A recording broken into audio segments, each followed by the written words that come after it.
Stillwater, Oklahoma. On one of the more nerve-wracking days of the college golf season, two important honors were up for grabs at Karsten Creek, the individual title, and the top 8 teams attempting to qualify for match play. Here's the lowdown of what happened Monday at the Women's NCAA Championship. Individual leaderboard, total scores: Jennifer Kupcho, Wake Forest -8, Andrea Lee, Stanford -6, Bianca Pagdanganan, Arizona -6, Cheyenne Knight, Alabama -5, Morgane Metraux, Florida State -4, Jacqueline Lee, Ohio State -3. Team leaderboard: UCLA 9, Alabama 9, USC 16, Northwestern 21, Stanford 28, Duke 30, Kent State 32, Arizona 33. What it means? Let's start with the individual race. Wake Forest junior Jennifer Kupcho was absolutely devastated a year ago when she made triple bogey on the 17th hole of the final round and lost the individual title by a shot. She was bound not to let that happen again, and this year, she made 5 birdies on the last 8 holes to shoot 71 and win by 2 shots. Kupcho is the first player with 3 consecutive top 6 finishes at the NCAA Championship since Duke's Amanda Blummenhurst 2007-09. The team race took an unexpected turn at the end of the day when Arizona junior Bianca Pagdanganan made eagle on the last hole to vault the Wildcats into an 8th place tie, meaning they would enter a playoff with Baylor for the final spot in the match play portion of the championship. The Wildcats got a reprieve because they played terribly for most of the day and dropped from 3rd place to 10th at one point. In the playoff, Arizona ultimately defeated Baylor in an anticlimactic finish. Best of the rest, Stanford played horribly the first round. So bad that it almost seemed like the Cardinal shot itself out of the championship. But they played steady over the next 3 days and ended with the 5th seed. This is the 4th year in a row that Stanford has advanced to match play. Round of the day, USC shot a 5 under total on Monday, the best round of the day by 6 shots. They landed as the 3rd seed and will play Duke in the quarterfinals. Stanford sophomore Andrea Lee shot a 7 under 65, the best score of the day by 3 shots. Lee made 7 birdies and no bogeys and vaulted up the leaderboard 11 spots to end in a tie for 6th place. Biggest disappointment, Arkansas, the 2nd-ranked team in the country, missed qualifying for match play by 1 shot. Razorbacks shot a 20 over 308 in round 1 and played only slightly better with a 300 in the 2nd round. Consecutive 1 over par 289 scores were a good try, but results in a huge miss for a team expected to contend for the team title. Here are Tuesday morning's quarterfinal matchups. Article tags: 2018 NCAA Division I Women's Championship, Stillwater, Oklahoma. With her team free-falling in the standings, Arizona coach Laura Iello was down to her last stroke. The Wildcats began the final round of the NCAA Championship in 3rd place, but they were 19 over par for the day, and outside the top 8 cut line, with only 1 player left on the course. Bianca Pagdanganan had transferred from Gonzaga to compete for NCAA titles, and on the 17th hole Iello told her that she needed to play the best 2 holes of your life to keep the dream alive. She made par on 17, then hit a 185-yard 6-iron out of a divot to 30 feet. Not knowing where she stood on the final green, Pagdanganan felt an eerie calm over the ball. Sure enough, she buried the eagle putt, setting off a raucous celebration and sending the Wildcats into a play 5-count 4-team playoff with Baylor at 33 over par. Their match play spot wasn't yet secure, but Iello still broke down in tears. NCAA Women's D Championship, Team Scoring NCAA Women's D Championship, Individual Scoring. Bianca is such an inspiration for all of us, she said. She's the kind of kid that you want to root for, to have good things happen to. Arizona prevailed on the second playoff hole.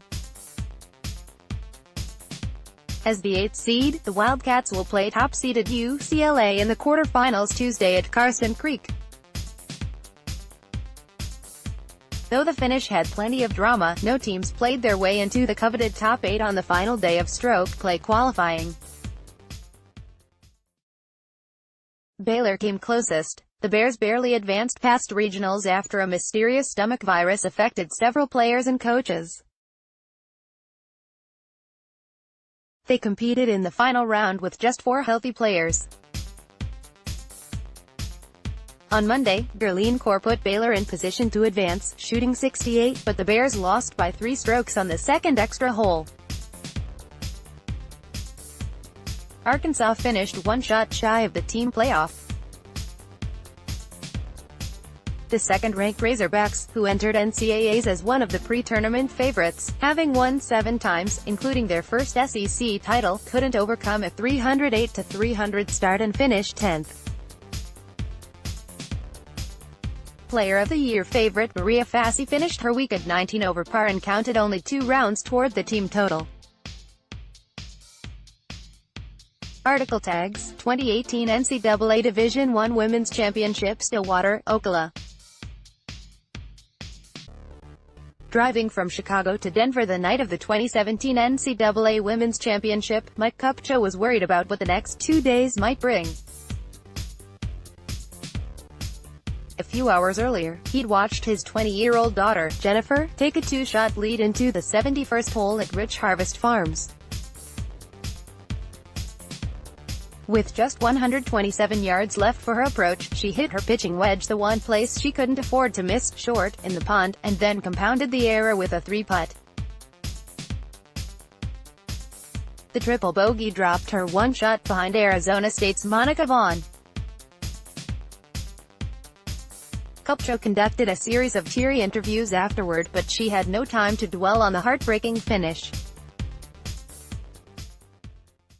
She hopped on a plane back home and competed in a 36-hole U.S. Open qualifier 2 days later. "We were worried about how she'd react. I didn't know what to expect," Mike said. "I would have been a wreck. But Jennifer fired a 66 in the opening round, then a 72 in the afternoon to earn medalist honors." NCAA Women's D Championship, Team Scoring NCAA Women's D Championship, Individual Scoring. "Well," Mike said, "I guess she's over it." Kupcho made it official Monday at Karsten Creek, claiming the NCAA title that should have been hers last May. The Wake Forest junior won by 2 shots, the same margin she blew a year ago, for her 4th victory of the season, vaulting her into contention for the Annika Award. "It's just exciting to get here after everything I've been through," she said. Entering the final round in a share of the lead, Kupcho birdied the first but played nose. 5-7 and 4 over par. It seemed like another collapse was brewing.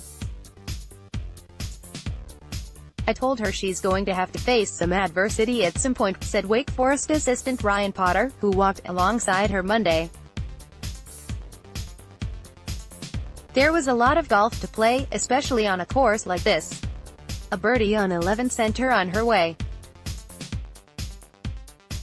She added a birdie on the drivable 12th, dropped another one on the par 5 14th, and then canned a 60-footer for birdie on 16.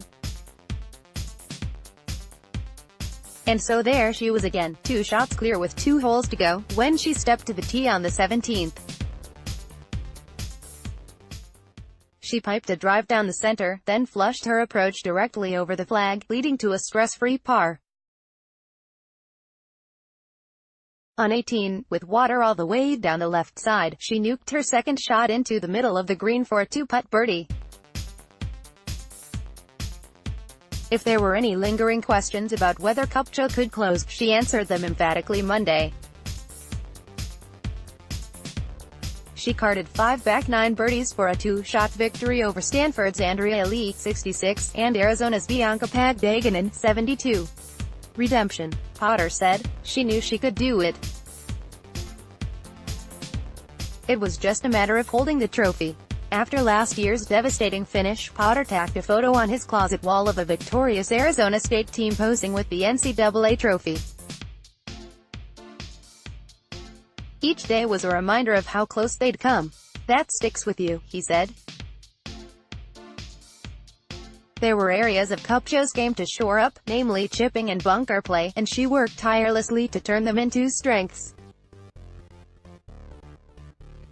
She built a momentum throughout the season, culminating with a dominant regional performance in which she tied a school record by shooting 15 under, holed the winning putt, sent her teammates to the NCAA Championship, and became just the second player in history to win a regional in consecutive years. "She's interesting," Potter said, "because the bigger the tournament, the bigger the stage, the better she plays." Indeed, Kupcho became the first player in a decade to finish in the top 6 in 3 consecutive NCAAs. Here at Karsten Creek, she tied a women's course record with a 7 under 65 in the opening round. And even though she backed up on day 2, she played the last 2 rounds in 3 under to claim the title.